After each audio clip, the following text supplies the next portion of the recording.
ومن يضلله فلا هادي له. أشهد أن لا إله إلا الله وأشهد أن محمدا عبده ورسوله. فإن أصدق الحديث كتاب الله، وخير الهدي هدي رسول الله صلى الله عليه وسلم، وأن شر الأمور محدثاتها، وأن كل محدثة بدعة، وكل بدعة ضلالة. رب اشرح لي صدري ويسر لي أمري واحلل عقدة من لساني يفقه قولي. أما بعد. Assalamualaikum warahmatullahi wabarakatuh. Jadi tuan-tuan yang dirahmati Allah sekalian, para imam, EJK masjid, seterusnya muslimin dan muslimat yang dirahmati Allah sekalian. Jadi insya-Allah pada malam ini kita akan sambung pengajian kita dalam mazhab Syafi'i dengan menggunakan kitab Al-Fiqh Al-Manhaji. Jadi kalau minggu lepas kita telah membicarakan berkaitan dengan minuman yang haram ya, untuk diminum, iaitu perbincangan yang agak banyak lebar ya. Pada minggu lepas kita membicarakan berkaitan dengan arak ya. Salah satu sebab kenapa arak itu diharamkan, illah ataupun sebabnya adalah kerana dia mendatangkan kemabukan ya, dan mudarat-mudarat yang lain menyebabkannya akhirnya diharamkan dalam Islam untuk seseorang itu meminumnya. Dan kita juga ada membincangkan berkaitan dengan berkaitan hukuman terhadap mereka yang meminum arak. Jadi jika didapati bersalah seseorang itu minum arak dengan saksi ataupun dengan pengakuan seseorang itu sendiri, ya, maka hukumannya ialah hukuman hudud sebanyak 40 kali sebatan. Ya, walaupun ada juga warid ya, diriwayatkan ya, daripada apa yang dilakukan oleh Sayyidina Umar yang pernah dilakukan pada zaman baginda ya, Khalifah Umar melaksanakan hudud ataupun melaksanakan hukuman sebanyak 80 kali sebatan kepada mereka yang meminum arak.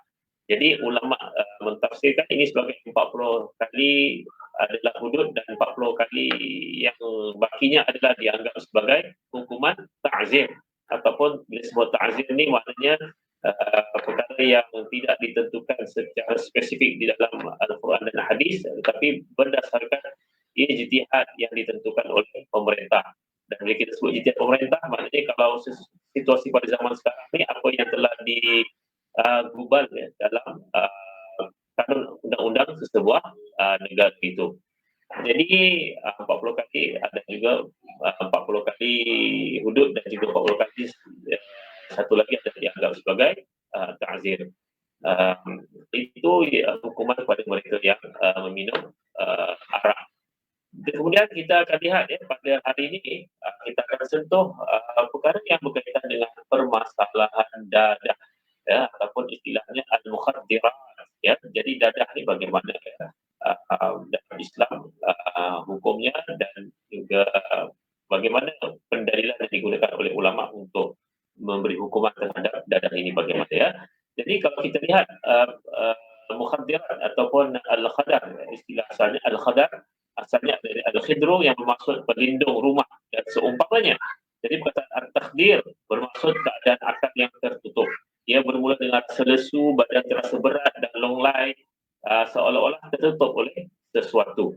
Oleh itu perkataan al-mukhaddirat membawa maksud semua jenis dadah yang menyebabkan akal seseorang itu berkeadaan demikian, sama ada kerana kloroform ya, maksud kloroform ini secara digunakan sebagai ubat bius ya, candu, ganja atau seumpamanya.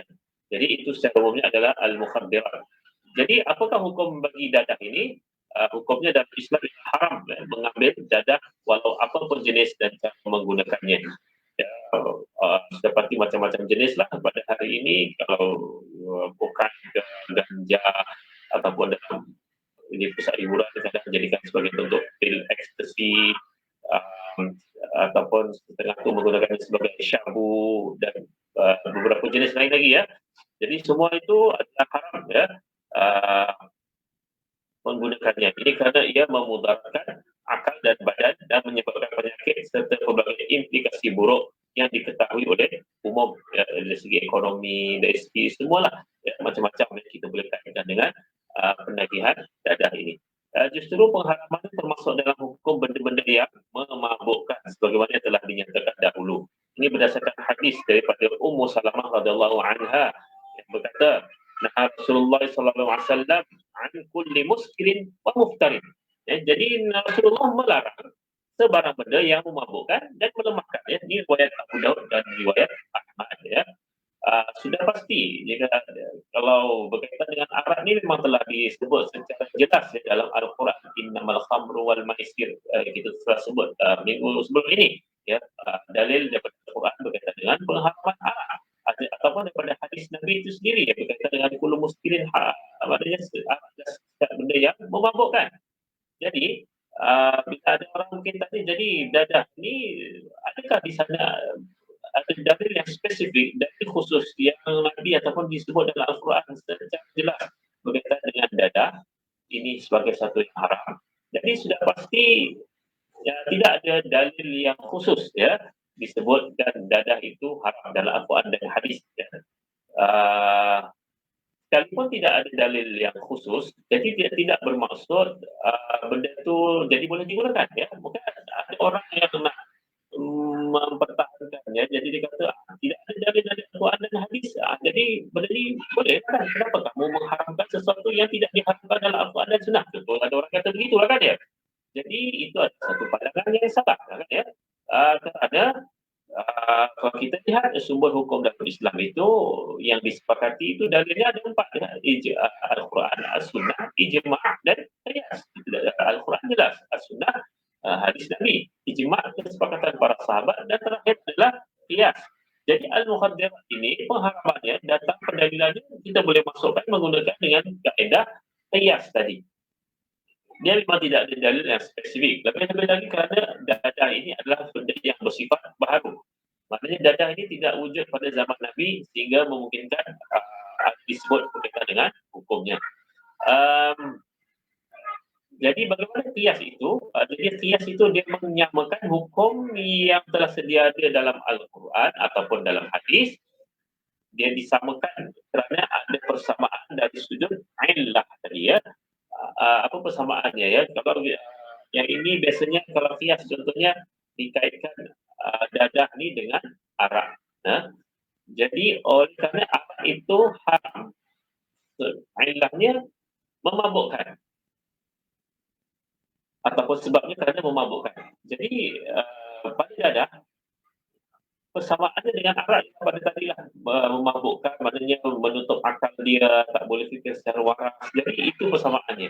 Oleh kerana arak tadi yang ilahnya tadi itu memabukkan dan hukumnya haram, jadi otomatik yang dadah tadi itu oleh kerana dia memabukkan juga, mendatangkan khayal semua tu, jadi hukumnya juga haram kerana dia mengikut kepada hukum yang ada pada arak tadi, iaitu hukumnya adalah haram. Itu secara umumnya lah kalau ulama mengeluarkan dalil berkaitan dengan pengharaman dadah. Bahkan ada juga dalil lain yang boleh digunakan, contohnya firman Allah SWT, wala tulqu bi aidikum ila tahlukah, jangan kamu lontarkan diri kamu ke dalam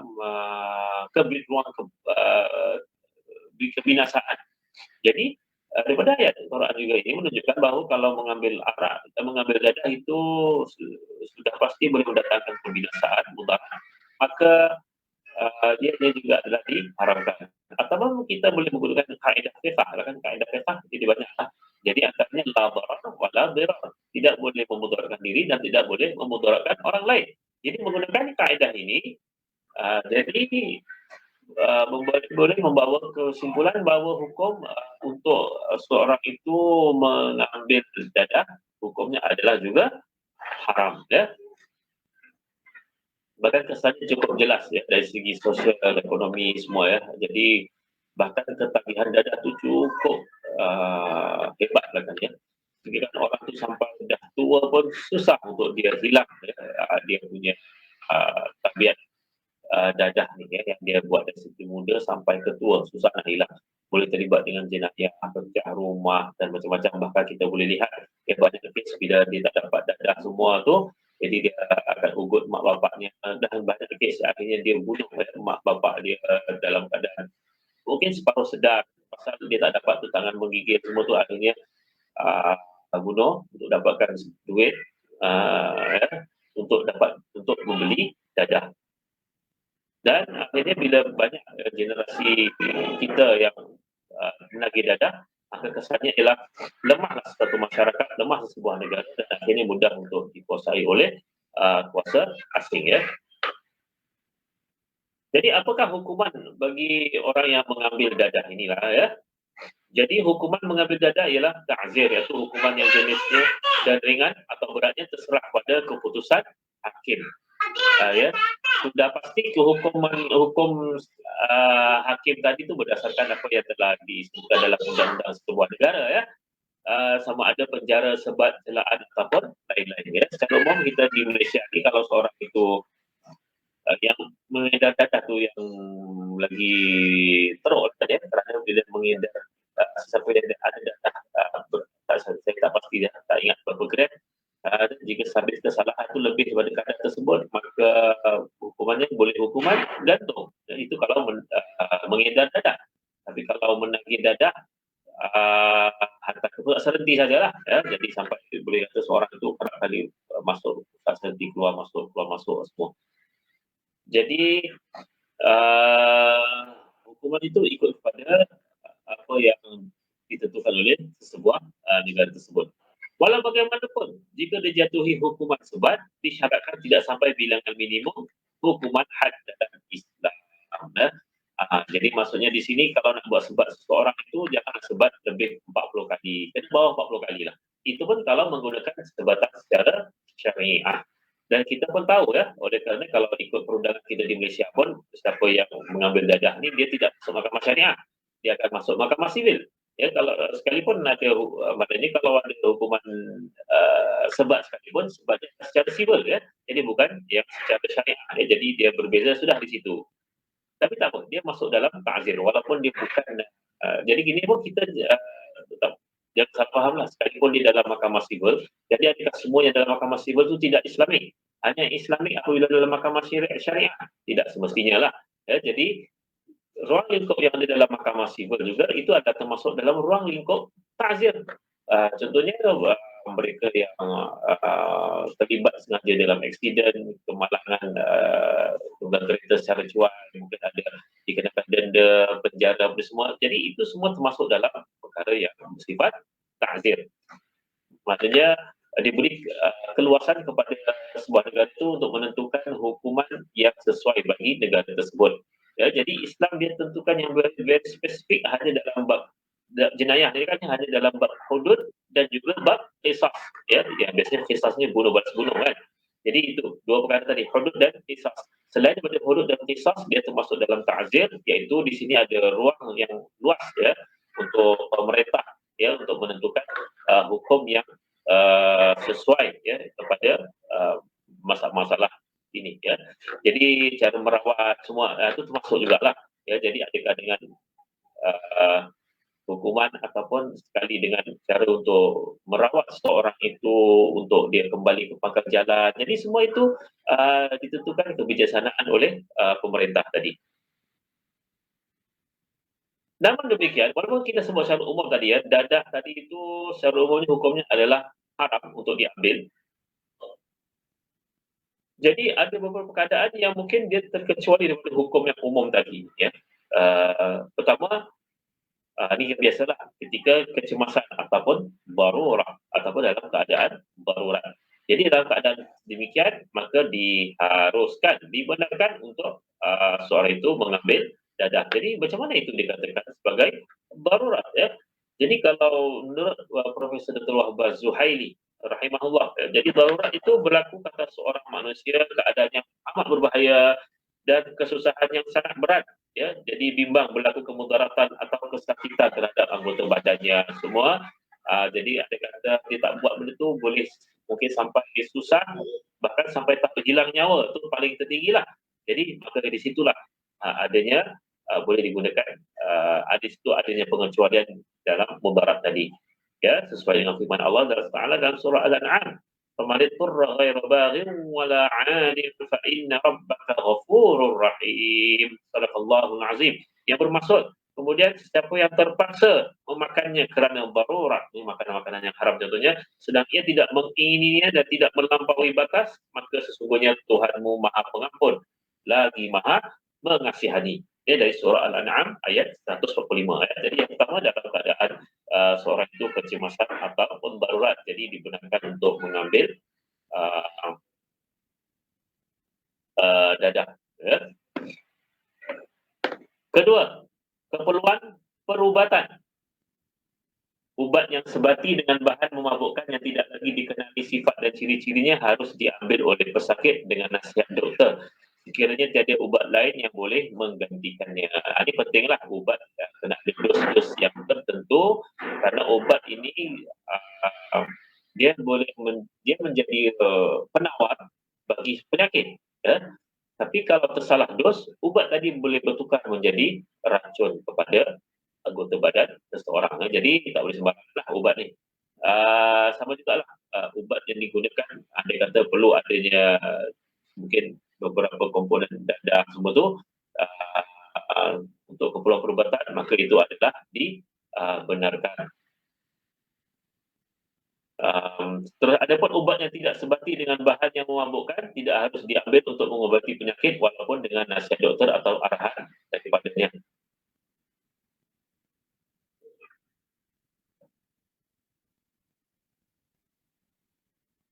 Ini bagi sebarang jenis penyakit bahawa bahan yang memabukkan semata-mata bukanlah merupakan satu-satunya ubat yang tidak boleh digantikan dengan yang lain. Malah kemudaratan tersembunyi dalam ubat tadi mungkin banyak daripada kebaikan dan faedahnya. Pada hadis Nabi bukan ini dari Ibnu Majah dan Ahmad. Ya Rasulullah, inna bi'adina a'naban na'tasiruha fa nashrabu minha. Qala la faraja'tuhu qultu inna nastasfi bihi lil marid. Qala inna dhalika laysa bishifa walakinnahu da'un. Aku bertanya, wahai Rasulullah, di tempat kami terdapat banyak buah anggur dan kami perah, bolehkah kami minumnya? Jawab baginda, tidak. Maksudnya di perah minum ini yang arak lah ya. Baginda jawab, tidak. Aku merujuk pada baginda dan bertanya lagi, bolehkah kami menggunakannya untuk mengubati pesakit dengan air perahan anggur arak tadi? Baginda menjawab, ia bukan ubat tetapi penyakit. Sama juga dalam riwayat Bukhari yang lain, inna Allah lam yaj'al shifaakum fi ma harrama alaikum. Allah tidak menjadikan penawar penyakit kamu di dalam benda yang diharamkannya ke atas kamu. Jadi ini satu kaedah yang penting jugalah. Ya, maknanya Allah ada penyakit, jadi ubatnya Allah tidak menjadikannya daripada perkara-perkara yang haram. Namun demikian, saya sebut, namun demikian, andai kata ada keperluan bahawa selepas pengkajian bahawa belum ada lagi contohnya ubat daripada sumber yang halal, jadi ketika dan keperluan mengambil ubat tersebut adalah penting, perlu, maka ketika itu adalah hukumnya dibenarkan untuk mengambil yang haram tadi itu, ubat yang haram tadi, yang daripada sumber yang haram contohnya lah. Ataupun ketika melakukan pembedahan. Untuk melakukan pembedahan, doktor terpaksa mengenakan bahan pelali kepada pesakit. Ini kerana tanpa bahan pelali, pesakit tidak akan tertanggung. Maknanya ubat bios ya, kesakitan ketika pembedahan tersebut. Jadi bolehkah menggunakannya? Jadi dalam keadaan tersebut memang amat perlulah seseorang itu menggunakan ubat bios. Ya, kalau tidak nanti tak boleh dibayangkan dalam keadaan masih sedar dilakukan pembedahan seorang tersebut ya. Jadi kesakitan yang amat sangat merupakan keadaan yang tidak dapat dielakkan. Dalam keadaan ini, maka tiada halangan untuk menggunakan bahan pelali tersebut. Sama ada melalui suntikan, minuman, ditelan atau seumpamanya. Jadi boleh digunakan ubat pelali tersebut ataupun ubat bios tadi untuk memastikan seorang itu dapat menjalani pembedahan dengan elok. Itu dalam beberapa keadaan kita sebut tadi itu yang mana adanya kelonggaran untuk seorang itu menggunakan bahan yang diperbuat daripada ataupun ubat yang diperbuat daripada benda yang haram. Itu pun selepas dibuktikan di klinikal oleh doktor-doktor ahli farmasi semua lah.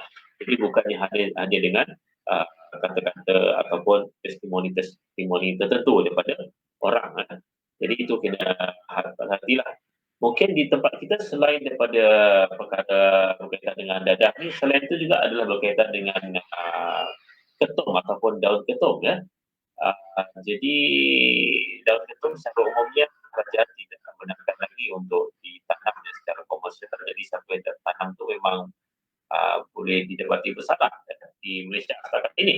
Walaupun di sana ada dakwaan mengatakan ya, daun ketum ni uh, ada apa ni khasiat perubatan, bahkan dia punya harganya mahal di pasaran. Jadi ramailah ya, dia cuba bagi justifikasi tersebut ya.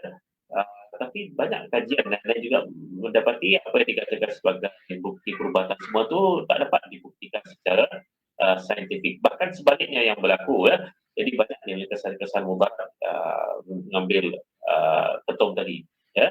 Bahkan boleh menyebabkan seorang itu menjadi tertagih ya, minuman ketum ni. Jadi tak mudah ya, untuk ketum ni tadi tu kalau kita nak kata nak buat tanaman, buat besar-besaran sebagai satu industri itu sudahlah ya. Walaupun ada orang mengatakan jadi di sini ada dia punya manfaat dari sudut perubatan. Tapi satu aspek yang lain perubatan dan juga ekonomi ya, tapi dari aspek yang lain dia punya kesan buruk dari sudut mungkin sosial dalam masyarakat. Jadi bahayalah ya, pasal dia juga boleh mendatangkan ketagihan. Sudah kita dalam masalah isu ketagihan data semua ni kita tidak selesaikan lagi, susah untuk kita selesaikan. Kita belum campur lagi dengan vape lagi, rokok, semua tu memang masih. Jika ditambah lagi ketum ini, jadi makin bertambah lagi perkara-perkara begini ya dalam masyarakat. Dan ingat bila seorang itu sudah tertagih, amat sukar ya, untuk dihilangkan ketagihan tersebut ya. Itu tadi perkara berkaitan dengan dadah. Jadi dadah itu secara umumnya diharamkan kecuali ada sebab-sebab tertentu yang digunakan oleh syarak, sama ada kerana rukhsah ataupun kerana perubatan dan yang ketiga kerana sebagai ubat untuk pembedahan seseorang. Seterusnya kita lihat kepada halal dan haram dalam bab pakaian dan perhiasan ya. Jadi hukumnya bagaimana pakaian dan perhiasan ini? Jadi umumnya hukum asal dan perhiasan semuanya adalah harus ya pada badan, pakaian dan tempat ya. Jadi kerana Allah jadikan semua yang ada di muka bumi ini untuk digunakan oleh semua manusia. Ya, huwallazi khalaqalakum ma fil ardi jami'an. Daripada surah Al-Baqarah. Yang maksud dialah yang menjadikan untuk kamu segala apa yang ada di muka bumi ini. Jadi guna apa yang ada di muka bumi ini untuk seseorang itu sebagai pakaian ataupun sebagai perhiasan bagi diri seseorang. Jadi secara umumnya semua benda adalah dibolehkan kecuali apa yang disentuh beberapa perkara dalam Islam sebagai yang perkara yang dilarang. Banyak juga dalam firman Allah Ta'ala yang lain dalam surah Al-A'raf contohnya qul man harrama zinatallahi allati akhraja li 'ibadihi wat thayyibati minar rizq. Katakanlah wahai Muhammad, siapakah yang berani mengharamkan perhiasan Allah yang telah dikeluarkannya untuk hamba-hambanya. Jadi itu benda yang baik dan halal semua tu tak ada masalah ya, kecantikan. Maksudnya kalau dalam walaupun dia masuk dalam tahsiniat ataupun kita kata dalam hal yang bersifat tambahan dalam hidup ini, mungkin ada sedikit kesenangan semua tu, nak ada sedikit kecantikan, seorang perempuan mungkin nak beli emas, baju yang cantik sedikit. Secara umumnya semua itu adalah digunakan dalam Islam ya. Jadi tidak katalah Islam ni semua mesti kena ini orang kata ni kena zuhud ya. Jadi kena pakaian yang buruk sahaja, kereta yang buruk, tak boleh cantik. Jadi itu adalah pandangan yang silap lah. Sebab itu kita kata Islam ni agama ataupun din yang wasatiyah ya, pertengahan dari aspek dia tidak terlalu ekstrim di sebelah kanan ataupun terlalu ekstrim di sebelah kiri ya. Jadi kalau ada golongan materialism ataupun mereka yang terlalu asyik dengan peradaban barat ya, jadi mereka akan terlalu banyak membazir dalam perkara-perkara begini ya, untuk kecantikan begini, membeli produk yang beratusan bahkan ribuan ringgit, bahkan sampai satu tahap mereka banyak membuat pembedahan plastik ya demi mencantikkan muka rupa mereka. macam di Korea lah, banyak dia semua buat begitu ya, ramai yang buat begitu. Ya, jadi buat mudahan semualah. Jadi itu dah melampau. Ya. Di satu pihak yang lain, ada setengah kepercayaan agama yang begitu menolak semua perkara dunia. Dia hanya fikirkan dalaman ataupun dia kata maknawi sajalah. Unsur luaran ni tak penting. Ya. Jadi dia sebab tu dia banyak hidup bertapa, pakaian yang buruk, pakaian yang lusuh, bahkan hampir tidak berpakaian pun ada. Dia duduk dalam gua, makan terlalu sedikit, dia minum pun terlalu sedikit. Dan dia kata ni, maknanya ni semua hawa nafsu. Jadi seorang itu jika ingin mendekatkan diri dengan Tuhan, maka dia kena hapuskan nafsu ini ataupun seminimum yang boleh. Jadi dia tinggalkan semua kesedapan dunia, kesenangan dunia ni, tidak mau tidur, tidur sedikit, sedikit saja tidur lah kan ya.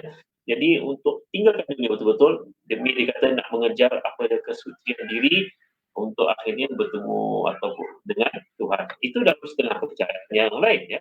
Tapi itulah ya, Islam. Dia bersifat wasatiyah. Ya, dia tidak uh, uh, maknanya meninggalkan dunia sekaligus, tapi maknanya dunia itu penting, tapi tidaklah sampai melupakan akhirat, karena akhiratlah yang utama sekali. Jadi dia dua-dua dia jaga ya perkara ini. Ya, jadi sebab itu dalam Islam tidak melarang seorang itu untuk memakai pakaian cantik-cantik, bahkan digalakkan terutamanya bila hari perayaan ya seorang itu hari raya Aidilfitri, hari raya Aidil Adha untuk pakai pakaian yang cantik, pakaian yang wangi. Jadi semua itu melambangkan apa tu nikmat Allah, maknanya semua kena buat. Maknanya itu yang digalakkan seorang itu melakukannya. Sama juga dalam surah Al-A'raf. Ya bani Adam qad anzalna 'alaikum libasan yuwari sawatikum wa risha wa libasut taqwa dzalika khair. Dzalika min ayatillahi la'allahum yadhakkarun. Yang bermaksud, wahai anak-anak Adam, sesungguhnya kami telah menurunkan kepada kamu bahan-bahan untuk pakaian menutup aurat. Kamu pakaian perhiasan dan pakaian yang berupa takwa, itulah yang sebaik-baiknya. Yang demikian itu adalah tanda-tanda limpah kurnia Allah dan rahmatnya kepada hamba-hambanya, supaya mereka mengenangnya dan bersyukur ya. Jadi dalam ayat ini bagaimana Allah beritahu kepada kita keseimbangan tadi ya. Pakaian untuk menutup aurat, pakaian perhiasan, tapi pakaian yang paling penting ialah pakaian takwa ya, supaya kita mengenang dan bersyukur kepada Allah Subhanahu Wa Taala. Jadi nampak di sini ya, maknanya unsur wasatiyah yang ada dalam Islam ya, tidak melupakan dunia demi mengejar akhirat, ataupun lupakan akhirat demi mengejar dunia. Jadi itu bukanlah manhaj ya dalam Islam. Jadi itulah hukum asal, semua yang berkaitan dengan pakaian dan perhiasan adalah halal dan harus, melainkan yang dikecualikan daripada hukum asal tersebut dengan nas-nas yang khusus ya. Jadi itu perkara yang mudah ya, kaedah-kaedah bila kita sebut dia dalam kehidupan seharian ni, secara mudahnya kita tak perlu cari dalil. Contohnya apa hukum makan ayam ke, apa hukum tengok TV, hukum TV, hukum radio. Jadi secara umum benda yang sifatkan kehidupan dunia ni secara umumnya semuanya adalah harus, kecuali apa yang disebut pertama kecuali apa yang disebut secara jelas Al-Quran itu haram, ataupun yang kedua benda itu datang mudarat, maka benda itu boleh menjadi haram. Jadi secara umum kalau dalam bab kehidupan dunia ni semua perkara adalah harus, kecuali apa yang disebut sebagai haram ataupun perkara yang mendatangkan mudarat. Berbeza dengan bab ibadat, kita tak boleh nak reka-reka lah. Ini memang kena ada dalil ataupun ayat Quran ataupun hadis yang spesifik sebut perkara tersebut. Sebab tu kita bila sembahyang 5 waktu, kenapa kita sembahyang 5 waktu? Kerana ada dalil yang datang daripada Al-Quran dan juga hadis.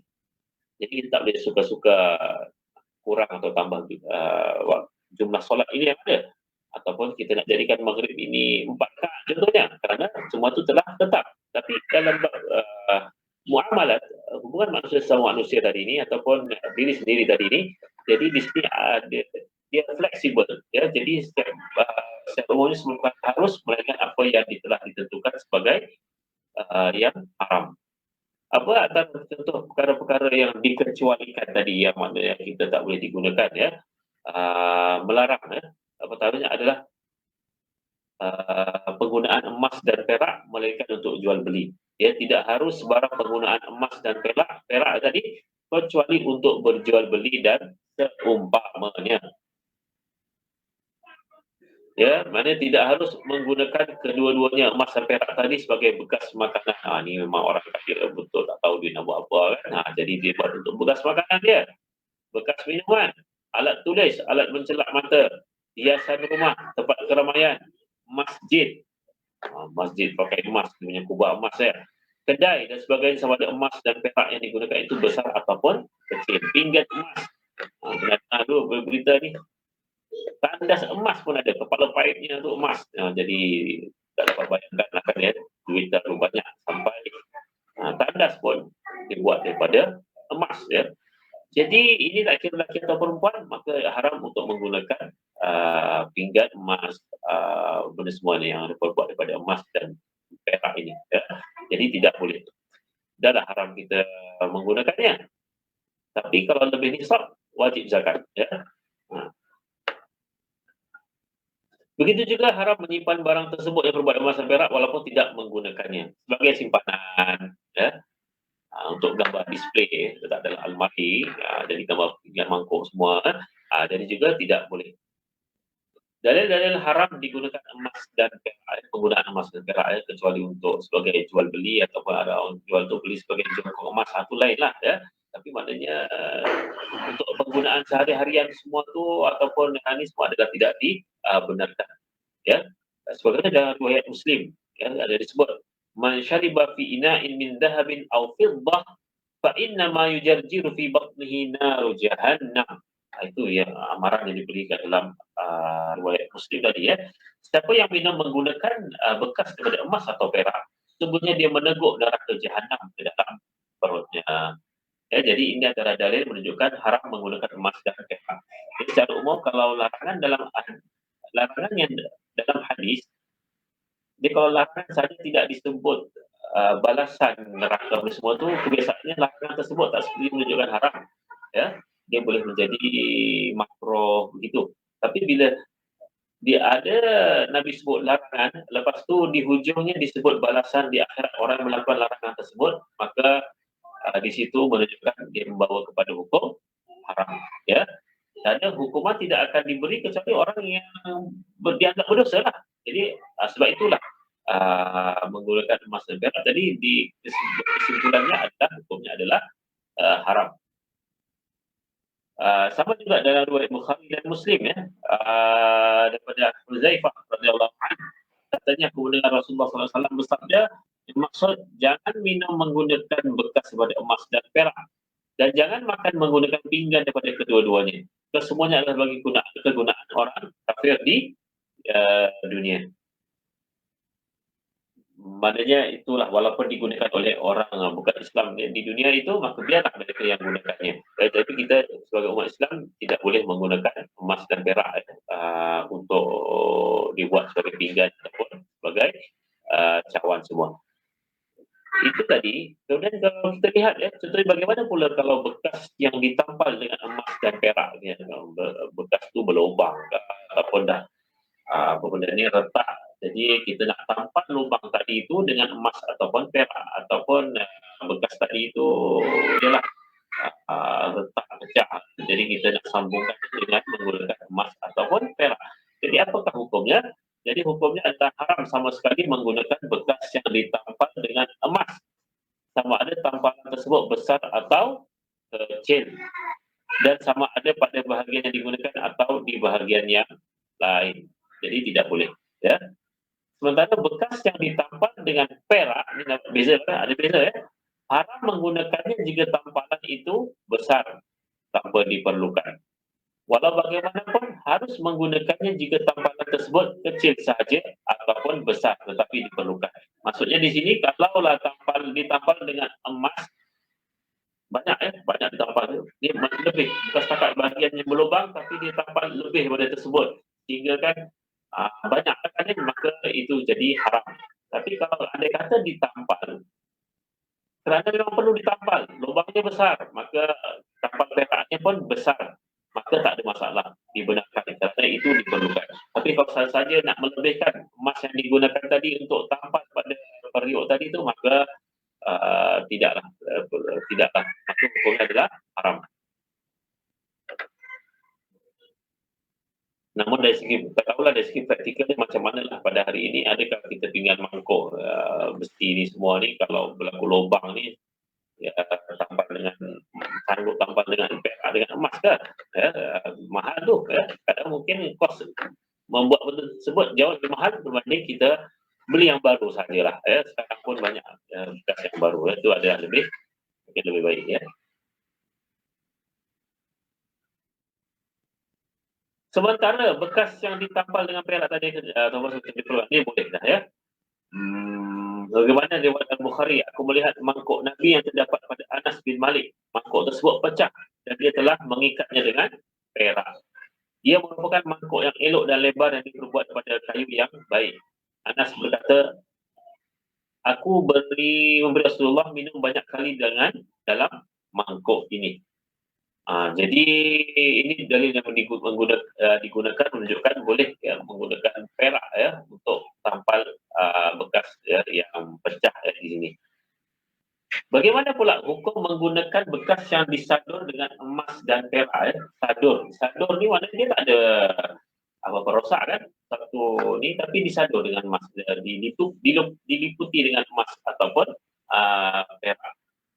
Mungkin pinggan biasa, tapi nak nampak dia ni, kita sadur dia dengan emas, ya. Jadi bagaimana tak hukumnya?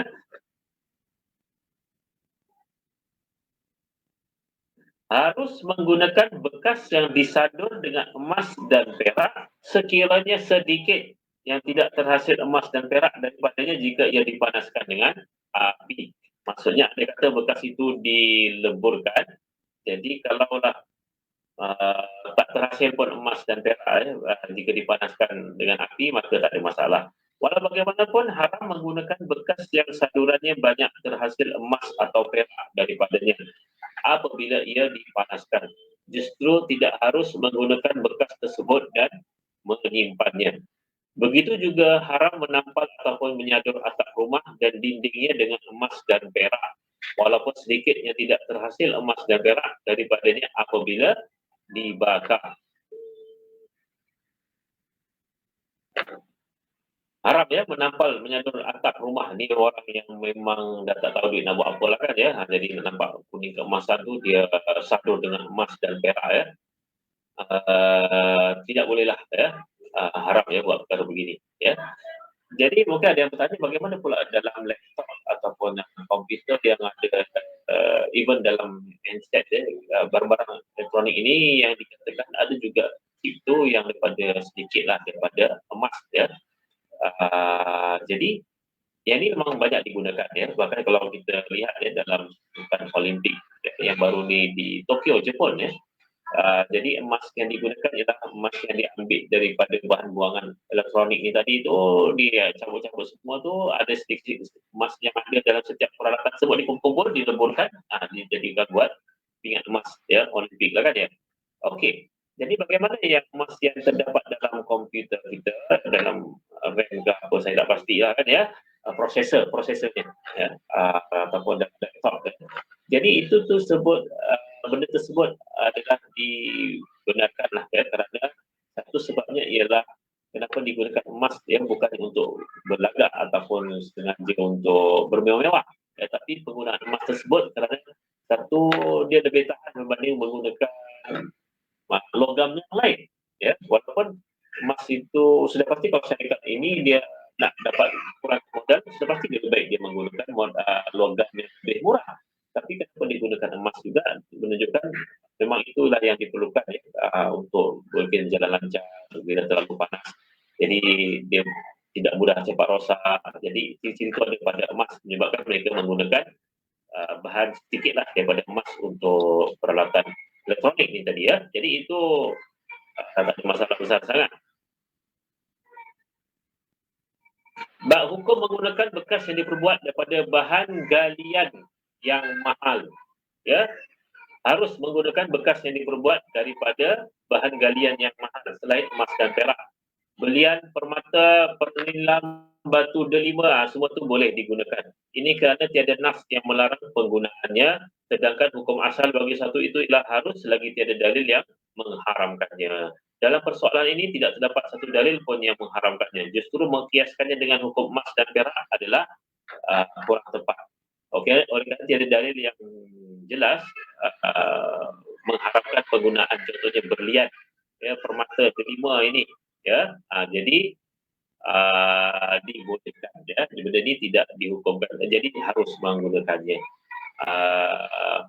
Dan pasti dalam keadaan biasa ni, orang biasa ni memang tak banyaklah menggunakan berlian, permata, semuanya dalam peralatan mereka, ya. Okey. Sebenarnya hikmah pengharaman bekas emas dan perak, apa dia hikmah pengharaman bekas emas dan perak, ya? Yang ini kita akan sentuh nanti pada minggu hadapan, ya, insyaAllah, ya. Isyak pun dah masuk, ya. Jadi cukup untuk kita berhenti dahulu setakat ini. InsyaAllah kita sambung nanti pada minggu hadapan. Yang baik datang dari Allah dan yang buruk itu datang daripada kelemahan saya sendiri. Wabillahi taufiq wal hidayah. Assalamualaikum warahmatullahi wabarakatuh.